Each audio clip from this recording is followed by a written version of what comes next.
Boa noite, igreja. Deus abençoe a todos. Que a paz do nosso Senhor Jesus Cristo esteja permeando os nossos corações. Amém?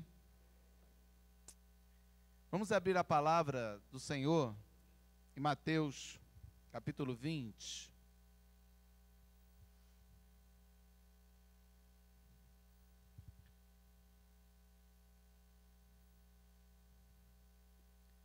Quero aproveitar a oportunidade, enquanto os irmãos abrem suas Bíblias, de agradecer pelas orações. A viagem foi maravilhosa, atingimos o nosso objetivo, Deus nos levou em paz, voltamos em paz, estamos felizes e, com certeza, isso tudo aconteceu porque as nossas vidas estavam na presença de Deus e foram colocadas através das orações dos irmãos. Então, nós agradecemos a amada igreja. Foram momentos muito importantes na nossa caminhada. Meus irmãos, Mateus capítulo 20, do verso 20 ao verso de número 28. Mateus 20, de 20 a 28. Diz assim a palavra do Senhor: Então aproximou-se de Jesus a mãe dos filhos de Zebedeu com seus filhos e, prostrando-se, fez-lhe um pedido. O que você quer? Perguntou ele. Ela respondeu: Declara que no teu reino estes meus dois filhos se assentarão, um à tua direita e outro à tua esquerda. Disse-lhe Jesus: Vocês não sabem o que estão pedindo. Podem vocês beber o cálice que eu vou beber? Podemos, responderam eles. Jesus lhes disse: Certamente vocês beberão do meu cálice, mas o assentar-se à minha direita ou à minha esquerda não cabe a mim conceder. Esses lugares pertencem àqueles para quem foram preparados por meu Pai. Quando os outros 10 ouviram isso, ficaram indignados com os dois irmãos. Jesus os chamou e disse: Vocês sabem que os governantes das nações as dominam e as pessoas importantes exercem poder sobre elas. Não será assim entre vocês. Ao contrário, quem quiser tornar-se importante entre vocês deverá ser servo. E quem quiser ser o primeiro deverá ser escravo. Como o Filho do Homem, que não veio para ser servido, mas para servir e dar a sua vida em resgate por muitos. Vamos orar? Deus, conduza-nos, ó Senhor Deus amado, na ministração da Tua palavra, abrindo as nossas mentes e os nossos corações. É o que te pedimos em nome de Jesus. Amém. Meus amados, nós temos visto muitas coisas ruins acontecendo na face da terra. Temos visto muitas aberrações ao longo dos nossos anos de existência. Eu, por aproximadamente 30 anos, trabalhei nas ruas e vi coisas assim, as mais diferentes formas de violência. Tive contato com elas, tratei, trabalhei, enfim, exercendo as minhas atividades. E, meus amados, eu tenho me assustado ultimamente. Parece que o ser humano está regredindo na sua relação de controle sobre as suas ações. O que nós temos visto, parece que há uma regressão do mundo antigo, há uma regressão para momentos onde a educação, o conhecimento ainda existiam e nós não tínhamos controle sobre as nossas ações e tudo se resolvia através da violência, tudo. E hoje parece que as coisas estão dessa forma. Quando nós olhamos para o Brasil e para alguns países, olhamos para a imprensa, olhamos para a internet, a gente fica extremamente assustado porque a nossa capacidade de respeitar o outro, ela está ficando cada vez mais distante. São barbáries que nós não conseguimos explicar. Quando a gente olha, a gente fica estarrecido. Agora, por ocasião do carnaval, então, a coisa ficou extremamente feia. Foram relatos e mais relatos de violências gratuitas, descabidas, contra crianças, contra mulheres, contra adultos, contra estabelecimentos comerciais, enfim, uma coisa sem limites, né? Enquanto a turma gritava, eu pensando nessas questões, né? Enquanto a turma gritava lá no som da cuíca, como diz um amigo, e tudo isso acontecia, eles se esquecem e se esqueceram de que um dia eles vão gritar, né? Mas vão gritar ao som da trombeta. E vão gritar ao som da trombeta quando Jesus vier buscar. Vier buscar a sua igreja, porque, meus amados irmãos, eu tenho certeza absoluta que eu, pecador do jeito que sou, vocês, pecadores que são, estão extremamente aterrorizados com o que está acontecendo. Imagina Deus. Eu fico imaginando Deus olhando todas essas coisas, tudo isso. E como é que Ele deve estar se sentindo, o que Ele deve estar pensando. Na cabeça dos fatalistas isso não passa com muita facilidade, porque os fatalistas falam somente o seguinte: não, no final dos tempos o amor de muitos se esfriará, então assim mesmo, deixa a galera se matar, porque eu estou aqui no bem bom, eu já estou salvo. E nós chegamos, meus amados, tão somente ao ponto da crítica.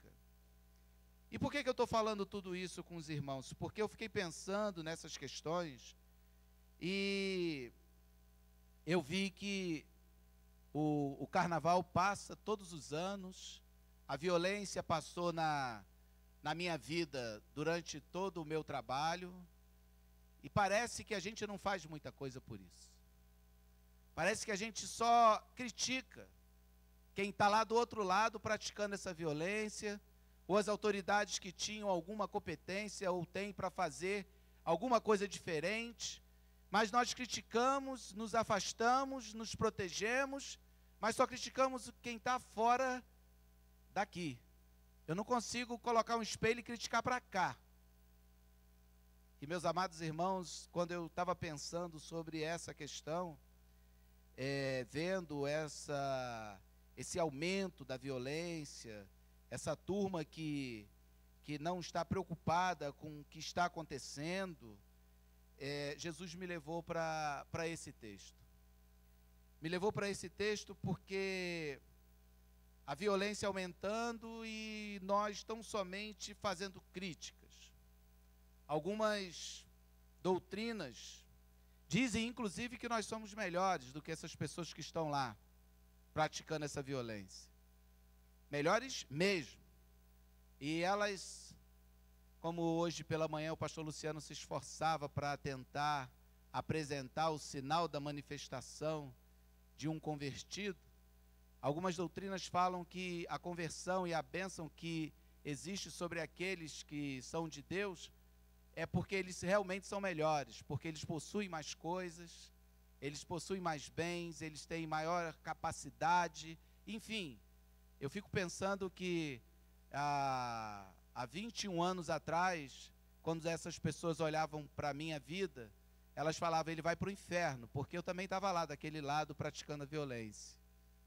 Porque a gente fica pensando que violência é só essa que nós iniciamos a nossa palavra, essa violência que chama atenção.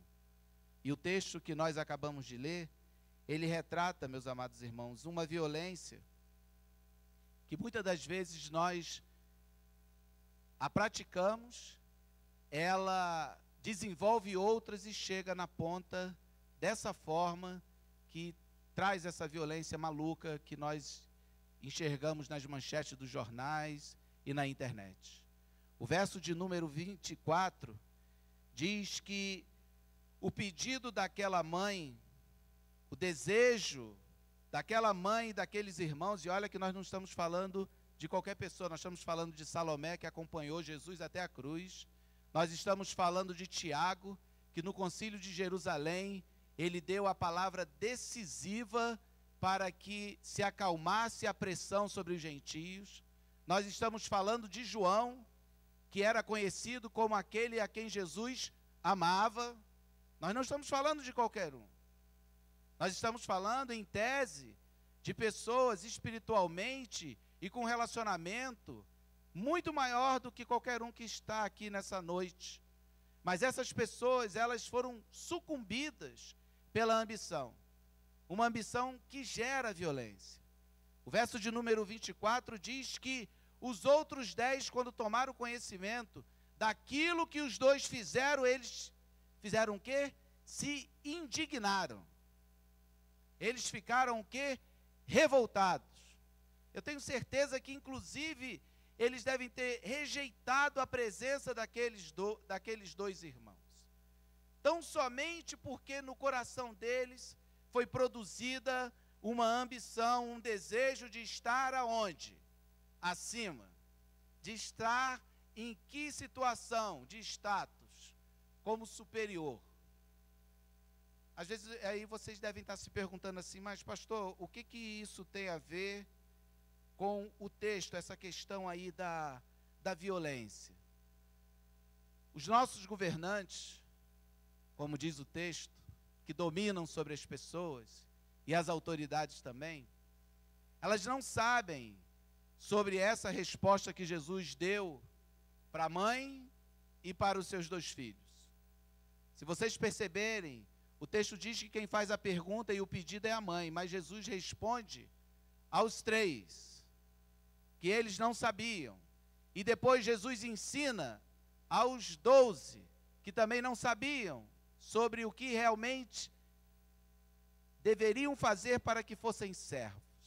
E esses governantes, meus amados irmãos, que deixam de atender às necessidades de um povo, eles produzem essa violência. Eles geram isso, mas eles não estão lá com as armas nas mãos. Eles não estão lá agredindo, matando, destruindo. Eles não estão fazendo isso, mas eles estão se beneficiando disso.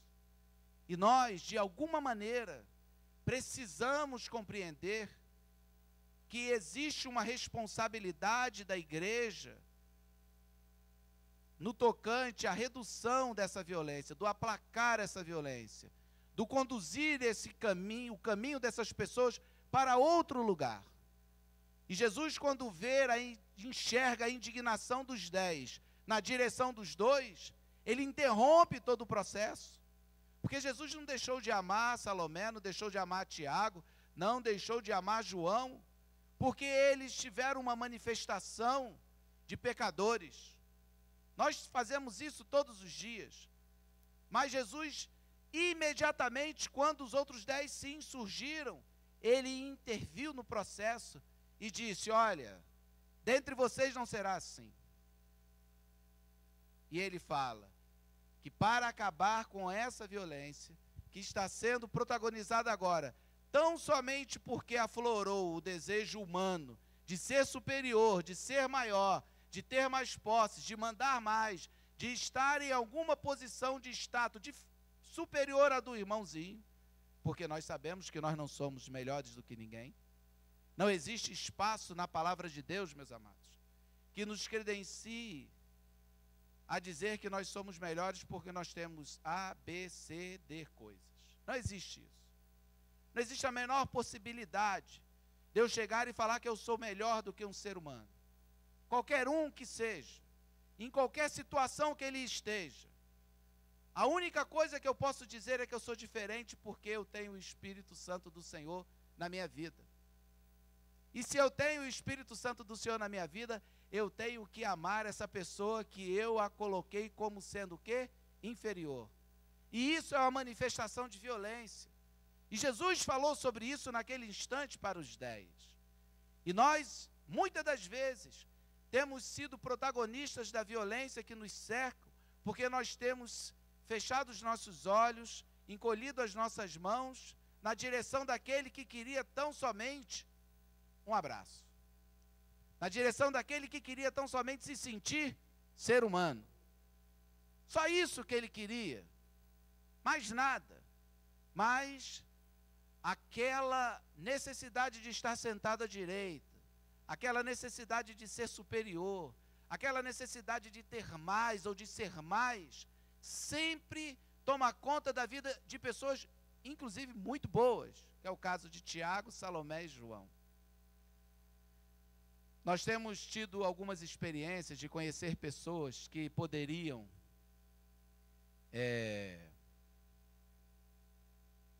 ter o que quisesse, financeiramente falando. E quando você anda com essas pessoas, você não sabe que elas possuem essa capacidade de ter o que quiserem. O que quiserem mesmo. Se elas quiserem sair daqui hoje e comprar um castelo na Europa, elas podem fazer isso, porque elas possuem recursos para isso. Mas quando você se relaciona com elas são pessoas que se igualam a você, a ponto de você não saber que elas possuem essas condições. Se envolvem, se preocupam, se doam, choram e são como qualquer um de nós. Reconhecem que todas essas coisas existem para que a mão dela seja estendida.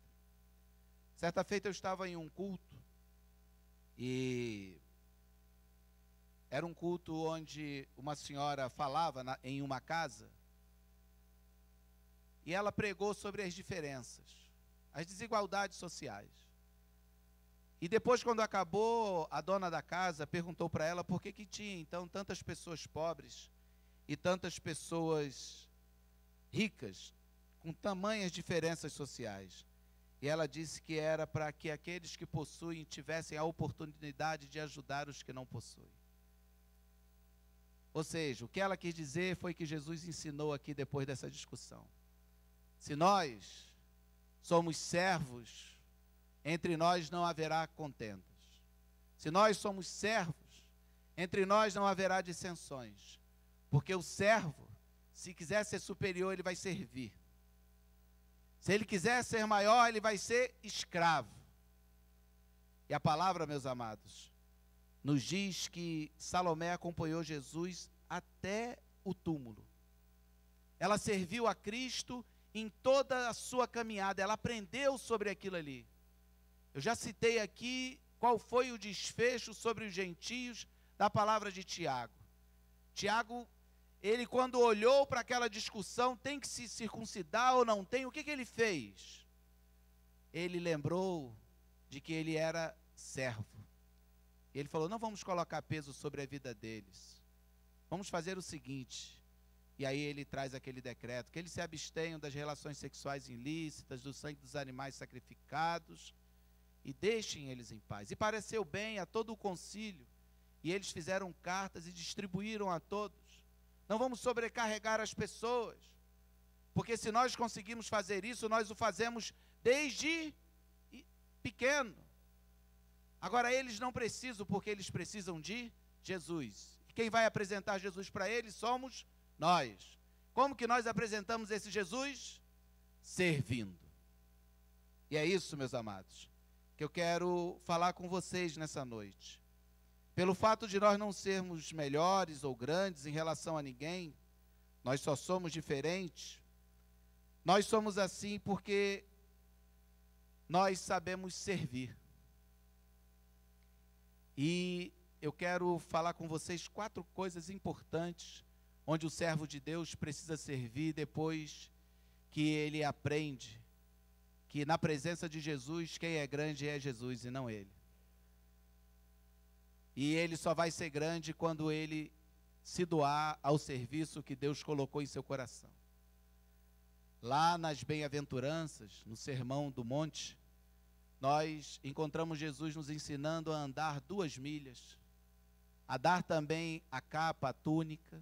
Ou seja, Jesus diz, se alguém quer que você faça isso e te obrigue, não contente com ela, vá com ela, sirva a ela.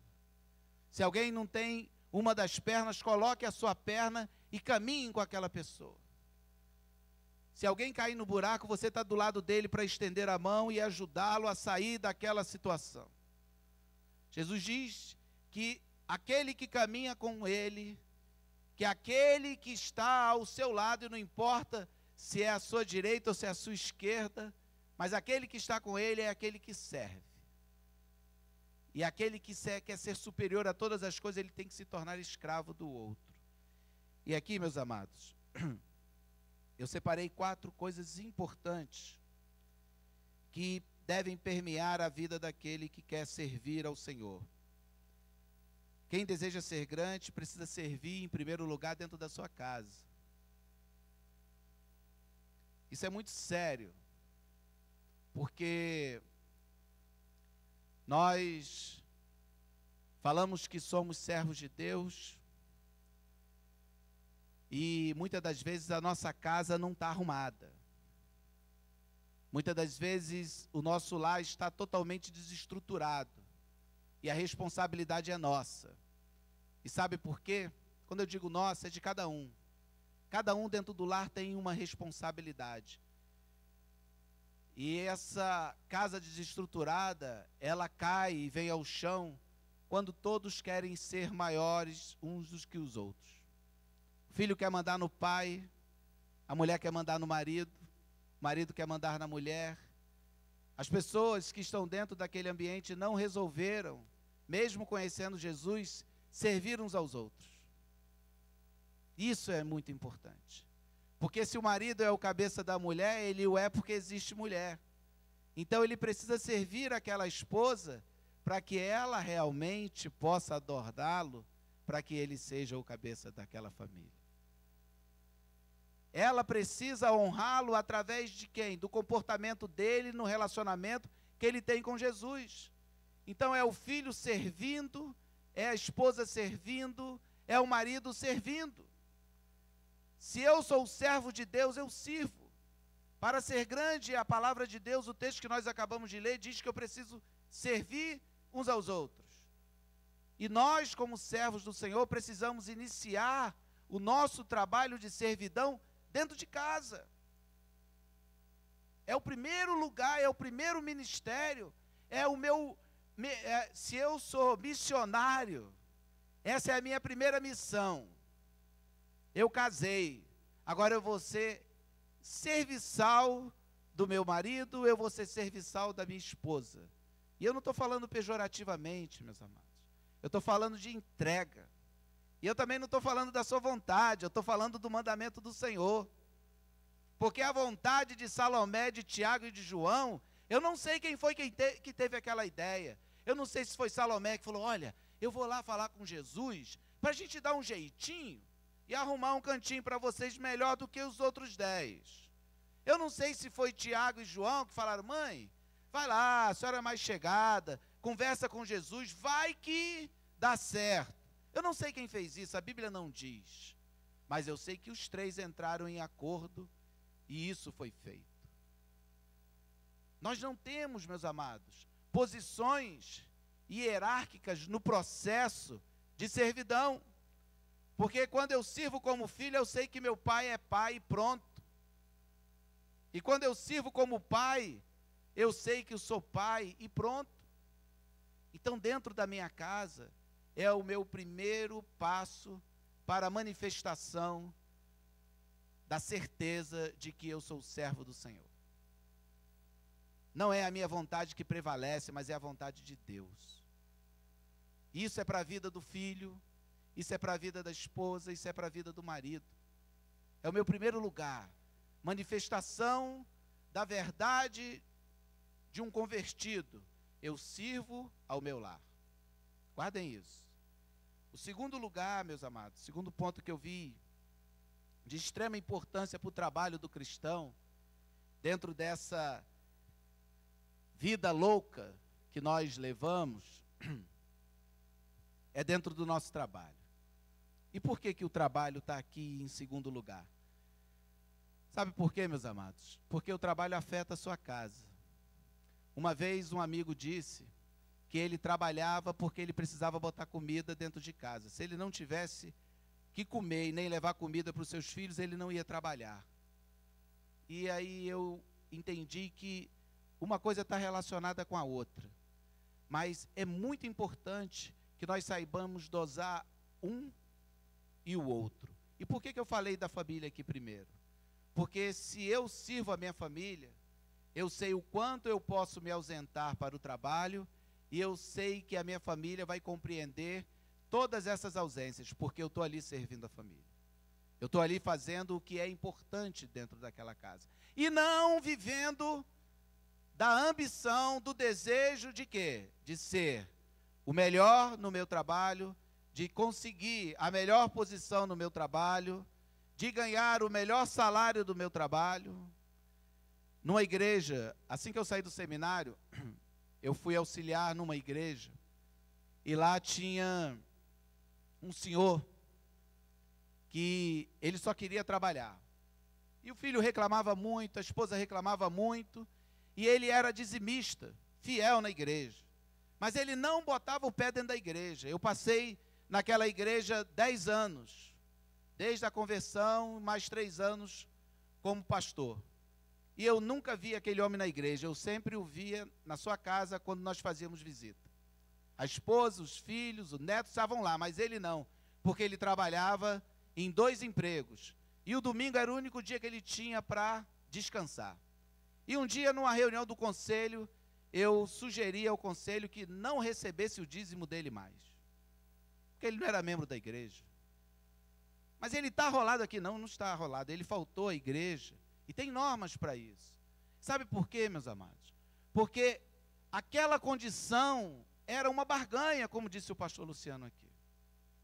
E aquilo não é servir. Eu, quando tenho algo para fazer junto dos meus irmãos, no meu trabalho, eu não posso enfiar a mão no bolso e falar, olha, eu não vou não, mas está aqui a minha parte. A gente não quer a sua parte financeiramente falando. A gente quer a sua presença. E lá no seu trabalho, as pessoas precisam da sua presença. As pessoas precisam do seu relacionamento. E aí você tem que servir quem está no seu trabalho. Porque muitas das vezes você é um empresário bem-sucedido e você diz o seguinte, meus funcionários recebem muito bem, então eles têm que fazer o que eu mando. IPT, saudações. E não é assim que as coisas funcionam dentro do povo de Deus, porque você foi chamado para servir. Não importa se você é empregado ou se você é patrão. Você tem que servir. E nós estamos perdendo essa noção da serventia. E o fato de eu deixar de servir tem levado pessoas à prática da violência. O mundo tem lutado por coisas, porque eles querem mais posições, eles querem mais coisas, tão somente porque ainda não aprenderam a servir. E nós, servos do Senhor, não temos conseguido dar esse exemplo. Imagina se Jesus não faz a intervenção ali naquele momento. Nós teríamos os apóstolos buscando as suas melhores posições. Quando Jesus morreu, imagina como é que iam ficar. Não, ó, eu sou o apóstolo mais importante. Não, sou eu, não sou eu. Teriam sucumbido. E aí Jesus fala, olha, vocês vão precisar servir. Nós precisamos servir no nosso trabalho. Quando eu estiver lá no meu trabalho, eu preciso ter a certeza de que eu estou fazendo para Deus. Eu estou produzindo para Deus. Ah, mas estão chupando sangue do outro lado, a pessoa não faz isso, só eu que trabalho. Esquece. Você está fazendo para Deus. Você tem que ser o melhor porque você é servo de Deus. Você tem que conseguir a melhor posição porque você é servo de Deus. Não porque você tem que ser melhor do que ninguém. É porque o Senhor deseja que você naquela posição possa socorrer e servir aos demais. Outro lugar, meus amados, que é de fundamental importância é na igreja. Na igreja, nós temos muito mais facilidades de servir ou não servir. Alguns irmãos falam assim, não, eu agora vou ficar só no banco. Eu sou um crente que eu vou ficar no banco e está muito bom, né? E eu não preciso servir da maneira como Jesus tem me determinado em sua palavra. E aí ele também não aprende, a escola dominical ele vem uma vez na vida, outra na morte. O culto à noite, ele chega quando está faltando só 30 minutos para acabar o culto, e aí ele fica mais levantando, saindo, bebendo água e voltando do que sentado prestando atenção. Não, essa palavra não me interessa muito, acaba sendo eletivo. E aí, meus amados irmãos, se torna um crente que não tem condições de servir. Se torna um crente que não sabe qual é a missão da igreja fora dessas paredes. Não compreende a capacidade e a potência que a igreja possui, submetida a Jesus, para aplacar essa violência. E aí, se eu não consigo servir aqui, como é que eu vou servir do lado de fora? Se eu não consigo ser servo do Senhor para servir aqui o meu irmão, como é que eu sirvo do lado de fora? Porque quando a gente fala assim, olha, vamos fazer isso, cada um tem uma desculpa. Olha, eu não posso por causa disso, eu não posso por causa daquilo.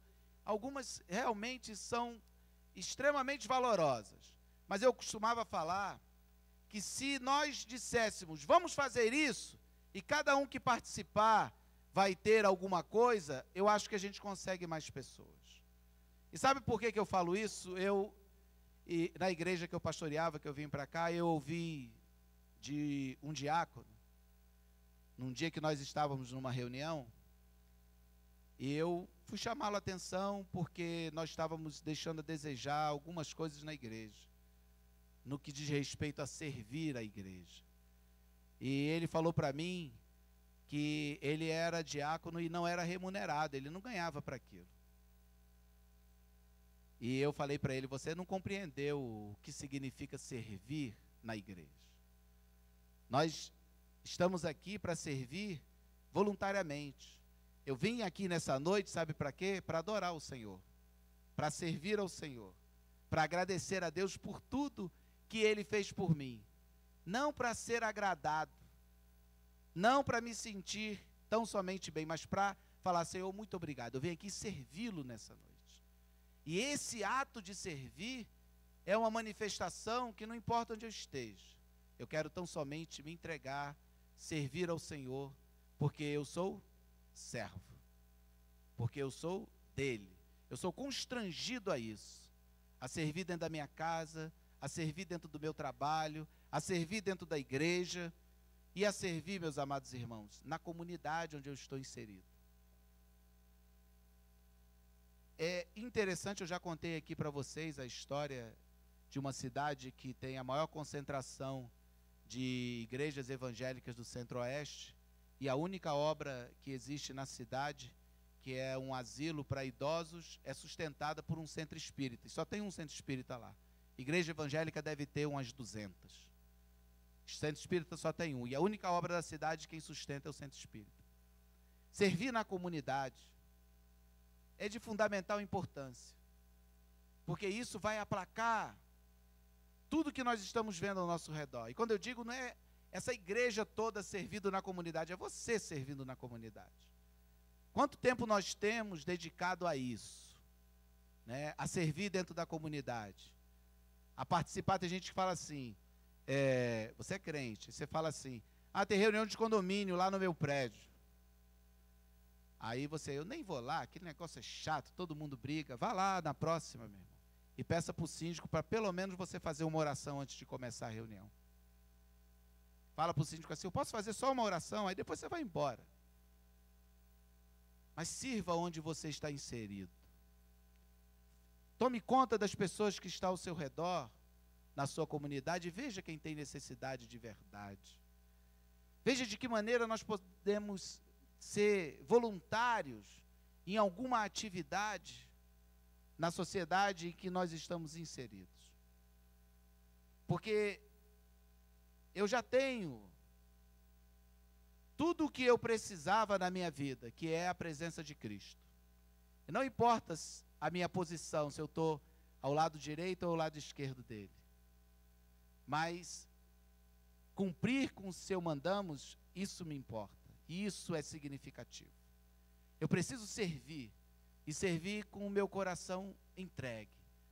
A minha dedicação ao meu trabalho precisa estar voltado para servir as pessoas que estão do lado de fora. A minha vida da folga, do lazer, dos meus momentos livres, e se eu conseguir me inserir dentro do processo, dentro da minha comunidade, eu preciso fazer diferença, apresentando Jesus. No meu trabalho, isso não pode ser diferente. Dentro do meu lar, meu primeiro campo missionário, eu preciso estar trabalhando em servidão. Porque isso, meus amados, esse caminho é a única maneira de nós aplacarmos a violência. Se eu quero aplacar a violência que se estabeleceu nesse planeta, eu vou ter que servir o meu próximo. E o diabo, ele é tão astuto, que ele nos fez confortáveis. Eu gosto dessa palavra. Ele nos fez crentes confortáveis. Porque quando as doutrinas equivocadas dizem, não, você está sendo abençoado, você tem um bom emprego, você tem uma boa família, você tem uma boa casa, você tem uma boa saúde, ele está dizendo para você que você está do lado direito e do lado esquerdo. Você já alcançou uma posição. E Jesus disse que essa posição, quem vai colocá-lo, quem vai escolher é o Pai. Ele diz que você tem que servir. E aí eu não olho mais para quem está ao meu lado. E vou vivendo a minha vida como se ela fosse a única que existisse. As coisas ao meu redor não me importam tanto. E eu não me mexo, eu não me movimento. As notícias na televisão, como eu disse no início da palavra, só servem para manifestação de críticas. Ou como hoje nós vimos na escola bíblica dominical, para gracejos. Gracejos. O pastor Luciano hoje lembrou a história daquela daquela mulher que foi para a manicure, mas foi pega lá no motel, né?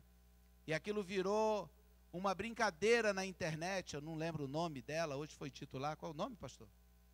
Fabiola, né? Ele lembrou aquilo pela manhã. Olha só, meus amados irmãos, nós acabamos entrando naquela brincadeira. O que Jesus faria? E ele fez isso com a mulher adúltera, né? Ele tratou como servo. O Senhor Jesus, que está à direita do Pai, ele veio para quê? Para servir. E essa palavra, ela nos leva para esse entendimento. A explicação que Jesus deu para aquela mulher, para Salomé e para os seus filhos, e depois para os 12, era que eles precisavam aprender o que era servir. Eles precisavam aprender o que era caminhar neste mundo depois que Jesus partisse.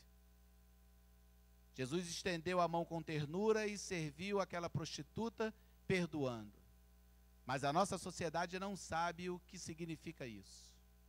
A nossa sociedade não sabe o quão é poderoso o perdão quando se derrama sobre a vida das pessoas que estão em pecado, sobre a vida das pessoas que estão cometendo violência. E hoje nós temos tão somente nos quedado, nós estamos satisfeitos tão somente com o fato de criticarmos e entendermos que a minha posição não é aquela. Nós, todos que aqui estamos, não estávamos no som da cuíca. E muitos de nós não estava lá. Mas nós precisamos nos ocupar com aqueles que lá estavam. Nosso joelho precisa se dobrar para que Deus tenha misericórdia desses que estão sujeitos a essa violência. Porque essa violência pode bater na minha porta. Ela pode bater na minha porta. E ela não bate na minha porta por conta da misericórdia do Senhor. O Senhor tem nos livrado a todas as manhãs. Então, meus amados, que a gente consiga compreender esse ensinamento do Senhor Jesus, que a nossa posição não é de superioridade e nem de grandeza acima de ninguém. Nós somos diferentes. Sim, porque temos o Espírito Santo nas nossas vidas. E se somos diferentes, nós precisamos estar inclinados a servir. Eu citei só 4 campos aqui, na sua família, no seu trabalho, na igreja e na comunidade no qual você está inserido. Mas existem N lugares onde você pode servir. onde você pode manifestar a presença de Deus na sua vida, que está na sua vida. Você pode estender a mão na direção de uma pessoa que cometeu um ato atroz de violência e dizer para ele que existe alguém que o ama, que existe alguém que o quer bem e que existe alguém que pode mudar a vida dele como mudou a sua, como mudou a minha. Isso é servir, isso é se doar a Jesus na certeza de que você está fazendo aquilo que todo servo precisa fazer. Que Deus nos abençoe, meus amados. Curva a sua cabeça, vamos fazer uma oração.